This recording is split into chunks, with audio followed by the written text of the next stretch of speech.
O que havia antes do Big Bang?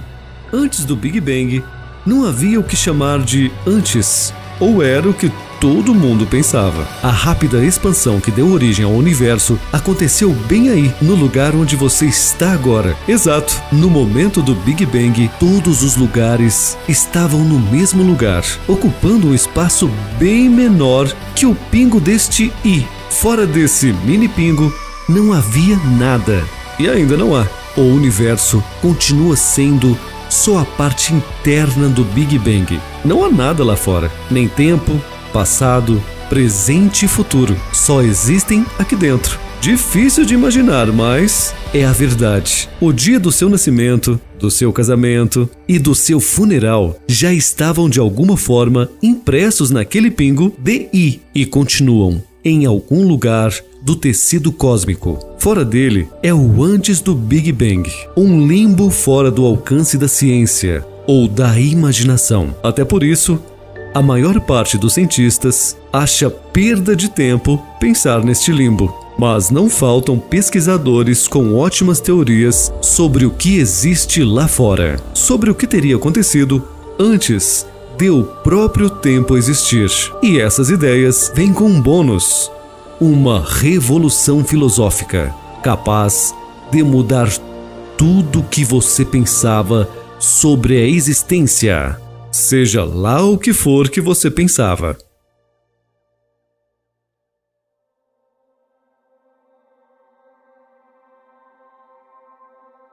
No início, tudo estava tão espremido, mas tão espremido que não tinha tamanho nenhum. O embrião do universo tinha dimensão zero. É o que chamam de singularidade. E além da singularidade, a ciência não consegue enxergar. O momento em que esse ponto começou a se expandir ficou conhecido como Big Bang.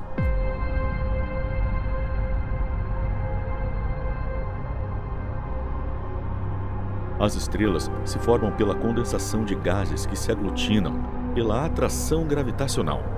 As grandes nebulosas, por exemplo, são berçários de estrelas, uma vez que em seu interior, grandes nuvens moleculares dão origem a novas estrelas.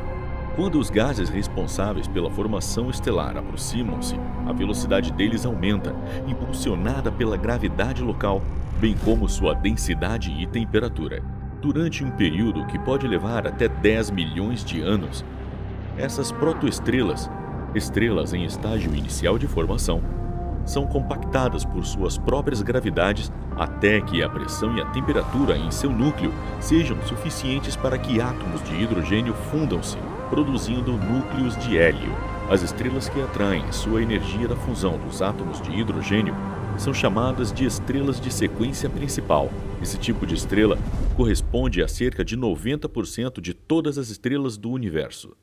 A partir do momento em que as estrelas tornam-se capazes de realizar fusões termonucleares, o seu combustível é consumido até que a estrela evolua para seu estágio final de vida. As possibilidades são muitas. De acordo com a massa da estrela e seu raio, é possível estimar como será seu futuro. Essas grandezas estelares, como a massa e o raio das estrelas, são comumente medidas em função da massa solar e do raio solar.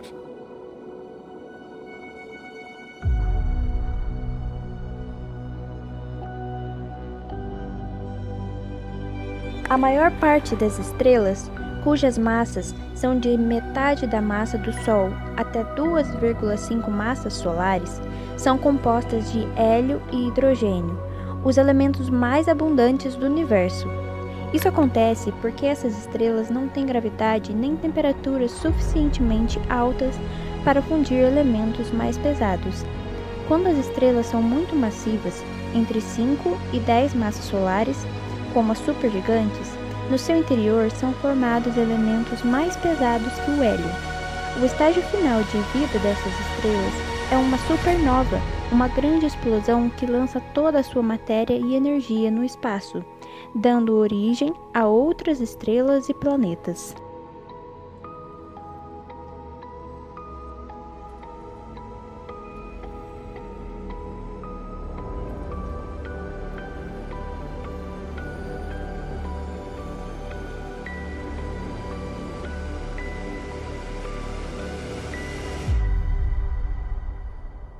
Nebulosas são grandes nuvens encontradas no espaço interestelar, formadas majoritariamente de poeira cósmica e gases, como hélio e hidrogênio.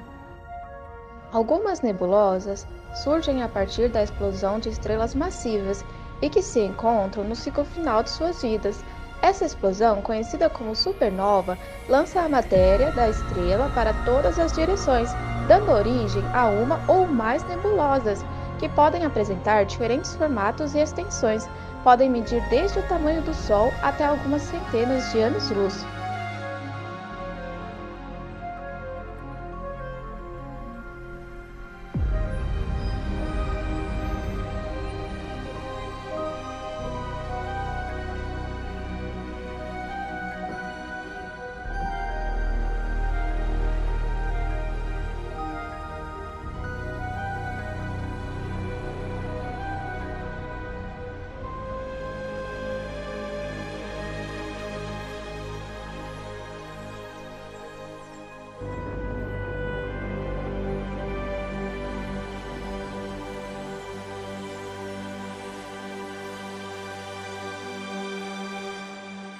Os mais próximos do Sol.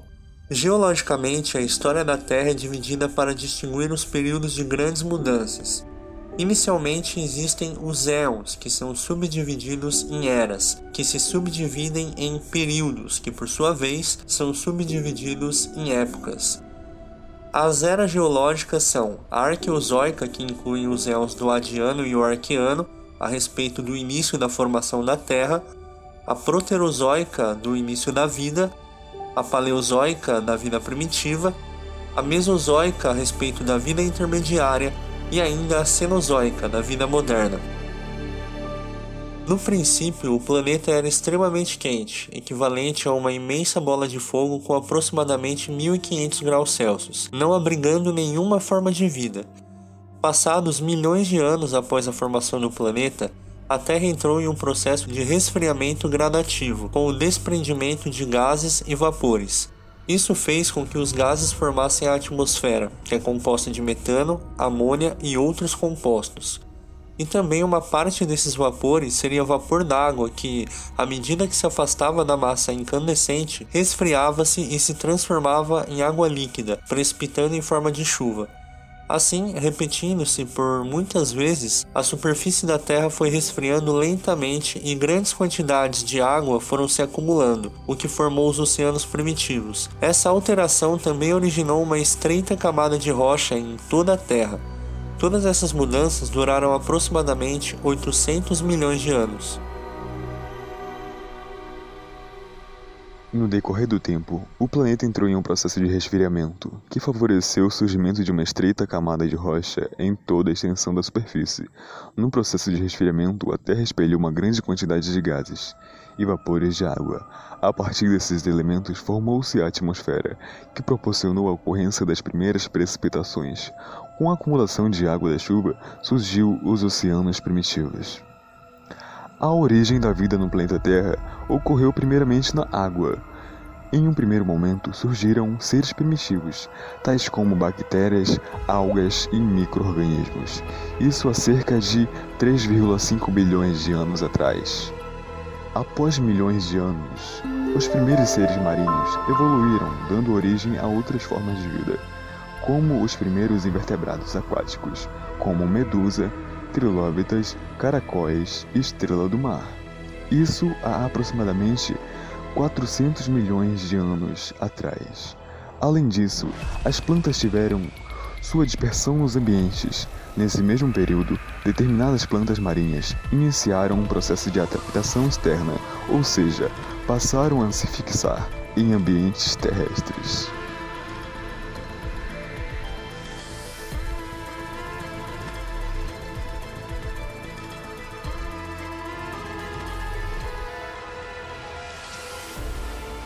No fim do período Permiano, que ocorreu entre 245 e 286 milhões de anos atrás, houve uma grande extinção de espécies que habitavam a superfície terrestre.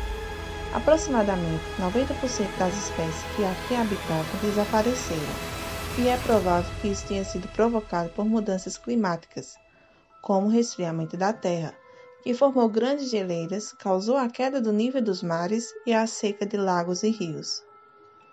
Na era Mesozoica, o nível dos oceanos voltou a subir, e o clima se tornou mais quente, promovendo o reaparecimento de seres vivos. Embora muitas pessoas achem que os dinossauros viveram todos na mesma época, isso não está certo, pois, durante os 160 milhões de anos em que esses animais dominaram a Terra, muitas espécies de dinossauros surgiram, enquanto muitas outras espécies se extinguiram. No período Triássico, de 208 a 245 milhões de anos atrás, os répteis começaram a se diversificar e dar origem aos primeiros dinossauros. Muitos especialistas sugerem que os primeiros dinossauros eram carnívoros e predadores, passando por alguns milhares de anos a preferir uma dieta vegetariana. O Herrerasaurus é um dos mais antigos dinossauros que se tem notícia, e viveu há aproximadamente 200 milhões de anos. No final do período Triássico, há cerca de 205 milhões de anos, surgiram os dinossauros mais evoluídos do que o Herrerasaurus. Um deles foi o Coelófise, um dos primeiros dinossauros que caçavam em grupos. No período Jurássico, de 144 a 208 milhões de anos atrás, os maiores dinossauros de todos os tempos surgiram. Eram os Brachiosauros, que mantinham uma dieta baseada somente em vegetais. Mas durante essa época, não surgiram apenas dinossauros herbívoros. Os Compsognathus eram animais carnívoros que se alimentavam de insetos e pequenos répteis, mas especialistas acreditam que esse dinossauro complementava sua dieta com carniça. Durante o período Cretáceo, de 66 a 144 milhões de anos atrás, os grandes dinossauros herbívoros foram sendo substituídos por pequenos dinossauros, também herbívoros, como os Triceratops. É importante lembrar que foi durante esse período que surgiu um dos maiores dinossauros carnívoros da época, o Tiranossauro, e também outros dinossauros carnívoros menores e que caçavam em grupo, como o Velociraptor. Foi no fim do período Cretáceo que aconteceu a extinção em massa de milhares de seres vivos que habitavam a superfície terrestre, inclusive os dinossauros.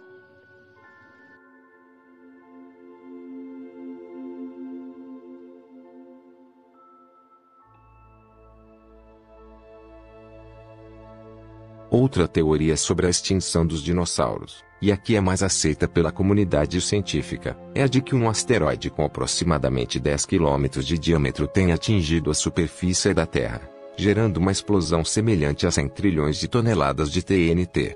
A fuligem e a poeira originadas do impacto do asteroide com a Terra cobriram todo o céu, impedindo que a luz solar chegasse à superfície, deixando a Terra fria e escura. Isso fez com que plantas fotossintetizantes morressem, fazendo com que cadeias alimentares inteiras entrassem em colapso, mesmo nas áreas que não foram atingidas pelos incêndios. Mesmo com o desaparecimento de inúmeras espécies, algumas formas de vida conseguiram sobreviver.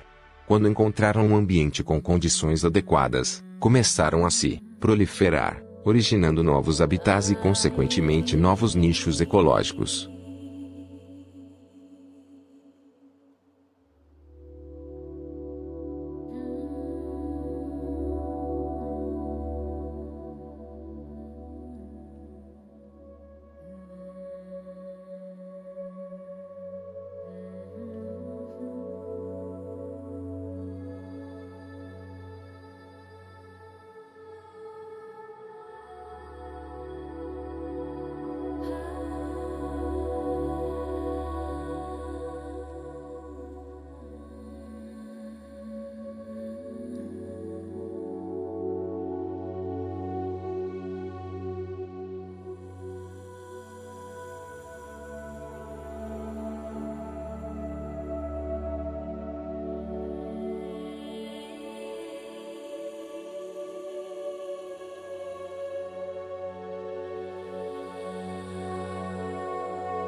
Antes, definiremos um conceito. Quando falarmos humanidade, estamos nos referindo ao gênero Homo, do latim, pessoa, ao passo que quando falarmos de sapiens, referiremos especificamente ao Homo sapiens, o único membro vivo do gênero Homo.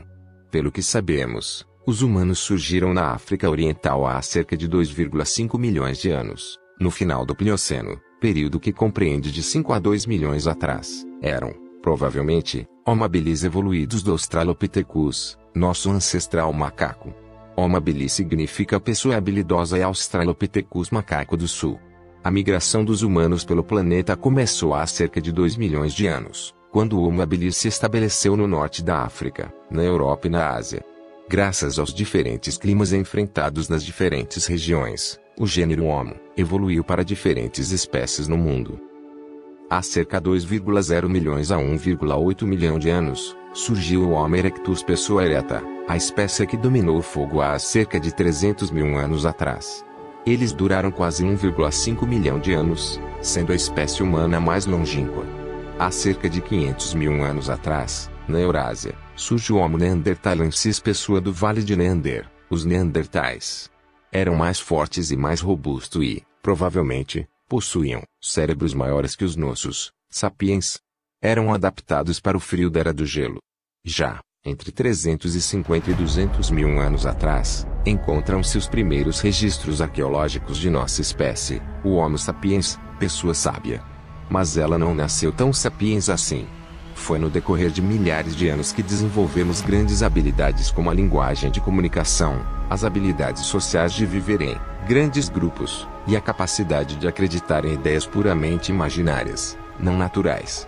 Um dos fatores para essa mudança, talvez tenha sido o hábito de cozinhar alimentos. Acredita-se que o hábito de cozinhar tenha proporcionado um encurtamento do trato intestinal e o crescimento do cérebro humano. Quanto menos energia é gasta na digestão de alimentos crus, mais energia é disponível para o desenvolvimento do cérebro. Essa hipótese é chamada de tecido caro. Há cerca de 30 mil anos, houve a extinção dos neandertais, e as evidências indicam que os sapiens teve um relevante papel nesse processo.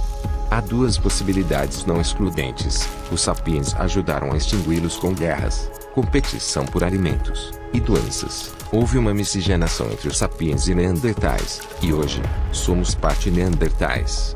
Mas isso não quer dizer que foi apenas o sapiens responsável por sua extinção. Alguns estudos apontam uma redução populacional devido a fatores como a falta de mobilidade territorial e a fraca variabilidade genética decorrente da consanguinidade. Entre 14 mil e 8 mil anos atrás, passamos por um grande processo de sedentarização, conhecido popularmente como Revolução Agrícola, ou Revolução Neolítica. Esse processo se dá no momento em que o sapiens deixa de ser nômade e passa a se assentar em terras, plantar alimentos e domesticar animais. Apesar de parecer um processo positivo para a sociedade e ter sido muito importante para definir nosso estilo de vida atual, este foi um processo que, apesar de não ter reduzido a expectativa de vida, trouxe muitos problemas de saúde e doenças aos sapiens. Isso porque, no princípio, houve uma redução na variedade alimentícia e os sapiens gastavam mais tempo trabalhando para ter comida. Mas, ao mesmo tempo, permitiu uma expansão demográfica nunca antes vista. Passamos de algumas dezenas de milhares para milhões, e os grupos sociais de dezenas para milhares, dando assim início aos estados. Esse processo deu origem aos principais baluartes do mundo contemporâneo: governo, escrita, dinheiro e religiões. E por fim, há cerca de 500 anos atrás, surge a última grande revolução da história, a Revolução Científica. Ela foi responsável por fazer em 500 anos, mais do que foi feito durante os outros 350.000 em termos de dominação, expansão, consumo, e desenvolvimento social, político e tecnológico. É conhecida como a descoberta da ignorância, período que começou com as leis da física e muito mais. De 1500 para cá, passamos de 500 milhões de sapiens para atuais 7 bilhões. Passamos de uma produção de 250 bilhões de dólares por ano para 60 trilhões de dólares por ano. A humanidade consumia por volta de 13 trilhões de calorias por dia e hoje, juntos consumimos 1,5 quadrilhão de calorias. É um aumento de 14 vezes da população, 240 vezes da produção e 115 vezes da energia.